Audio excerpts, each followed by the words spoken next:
Good morning students. मैं doctor Ved Prakash, associate professor and HOD government college Ajmer. आज स्वतंत्र सहमति को प्रभावित करने वाले तथ्यों के अंतर्गत कपट के बाद मिथ्या वर्णन या मिस रिप्रेजेंटेशन के बारे में हम बात करेंगे। मिथ्या वर्णन भी महत्वपूर्ण रूप से पक्षकारों की स्वतंत्र सहमति को प्रभावित करता है।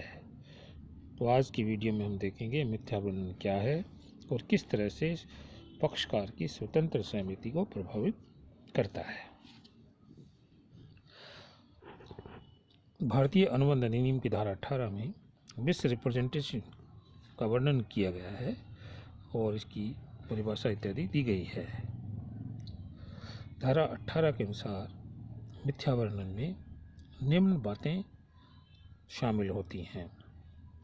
जब कोई व्यक्ति निश्चयात्मक रूप से किसी तथ्य को सच बताता है, हालांकि वो सच नहीं है और जिसकी सत्यता के बारे में उस व्यक्ति को विश्वास भी है। जब कोई व्यक्ति अपना कर्तव्य भंग करके दूसरे पक्षकार को भ्रम में डालकर उसे हानि पहुंचाता है और खुद लाभ प्राप्त करता है, जबकि उसका उद्देश्य दूसरे पक्षकार को धोखा देना नहीं होता है। जब ठहराव किसी एक पक्षकार को ठहराव की विषय वस्तु के बारे में गलती करने के लिए प्रेरित करता है, चाहे वह कितनी ही अज्ञानता के साथ क्यों न किया जा सके। इनोसेंसी जो है वो कोई भी इसमें एक्सक्यूज नहीं है। इस परिभाषा को अगर हम देखते हैं तो ये स्पष्ट है कि मिथ्या वर्णन में एक व्यक्ति दूसरे व्यक्ति को अज्ञानवश धोखा देता है। इसमें पक्षकार को धोखा देने का पर्पज या उद्देश्य नहीं होता है, लेकिन अज्ञानवश सच्चाई या तथ्यों को छुपा दिया जाता है अथवा सत्य को भ्रामक रूप में पेश किया जाता है, अथवा पक्षकार अपना कर्तव्य भंग करता है अथवा दूसरा पक्षकार अज्ञानवश गलती करने के लिए प्रेरित किया जाता है। ये मिथ्या वर्णन है। मिथ्या वर्णन की परिभाषा बड़ी है क्योंकि मिथ्या वर्णन कई तरीके से किया जा सकता है। उन सब सिचुएशंस को उसमें शामिल किया गया है, इसीलिए इसकी बड़ी डेफिनेशन दी गई है।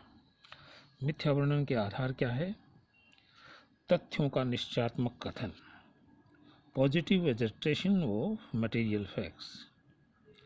जब कोई व्यक्ति निश्चयात्मक रूप से किसी बात को सच बताता है जबकि वो बात सच नहीं होती है, किंतु ऐसा कहने वालों को उसकी सच्चाई पर पूरा विश्वास है, तो ये तथ्यों के निश्चयात्मक कथन के आधार पर मिथ्या वर्णन कहलाता है।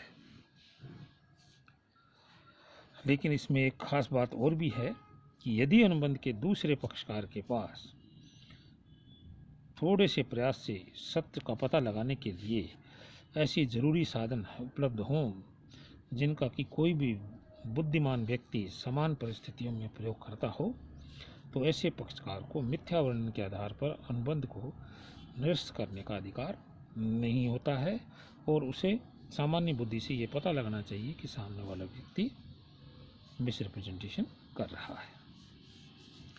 कर्तव्य भंग, ब्रीच ऑफ ड्यूटी। जब कोई पक्षकार बिना किसी धोखा देने के उद्देश्य से अपने कर्तव्य का पालन नहीं करता है, जिसके परिणामस्वरूप दूसरे व्यक्ति को कुछ लाभ होता है, दूसरे पक्षकार को कुछ हानि होती है और उसको स्वयं को कुछ लाभ होता है, तो इसे कर्तव्य भंग द्वारा मिथ्या वर्णन या ब्रीच ऑफ ड्यूटी कहा जाता है। तीसरा, अज्ञानवश मिथ्या वर्णन के कारण गलती के लिए प्रेरित करना।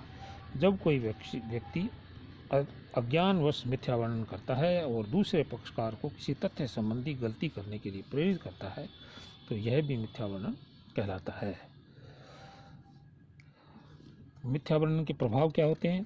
मिथ्या वर्णन में अनुबंध व्यर्थ नहीं होता है। किसके ऊपर व्यर्थ नहीं होता है? पीड़ित पक्षकार की इच्छा के ऊपर व्यर्थ नहीं होता है। पीड़ित पक्षकार चाहे तो अनुबंध का पालन करने के लिए दूसरे को बाध्य कर सकता है या अनुबंध को रद्द करवा सकता है। प्रतिस्थापना का अधिकार भी मिलता है। मिथ्या वर्णन में पीड़ित पक्षकार को दूसरे व्यक्ति से प्रत्यास्थापना की मांग करने का अधिकार होता है। जिसने कोई भी एडवांस राशि दी है वो वापस प्राप्त कर सकता है। क्षतिपूर्ति का अधिकार भी होता है। सामान्यतः मिथ्या वर्णन से पीड़ित पक्षकार को दूसरे पक्षकार से कंपनसेशन प्राप्त करने का अधिकार नहीं होता है, किंतु कुछ परिस्थितियों में वो कंपनसेशन की मांग भी कर सकता है। जैसा शर्त एवं आश्वासन के खंडन होने पर, जब मिथ्या वर्णन अनुबंध की किसी मुख्य शर्त या आश्वासन के संबंध में हो तो उस स्थिति में पीड़ित पक्षकार को क्षतिपूर्ति की मांग करने का अधिकार होता है। इसी तरह से कंपनी का प्रोस्पेक्टस जो होता है उसमें भी किसी प्रकार का मिथ्या वर्णन पाया जाता है तो कंपनी के सदस्य कंपनी के उत्तरदायी अधिकारियों या व्यक्तियों को क्षतिपूर्ति के लिए बाध्य कर सकते हैं। मिथ्या वर्णन को सिद्ध करने का भार किस पर होता है? Burden of proof. जो पक्षकार मिथ्या वर्णन के आधार पर अनुबंध को रद्द करवाना चाहता है, निरस्त कराना चाहता है, उसी को ये बताना पड़ता है, उसी को ये सिद्ध करना पड़ता है कि उसके साथ मिथ्या वर्णन करके उसकी सहमति प्राप्त की गई है। तो ये हो गया मिथ्या वर्णन क्या है, मिथ्या वर्णन किस तरह से किया जा सकता है और मिथ्या वर्णन में के क्या प्रभाव पड़ते हैं और मिथ्या वर्णन को सिद्ध करने का भार किसके ऊपर आता है। आज के लिए बस इतना ही। धन्यवाद। जय हिंद।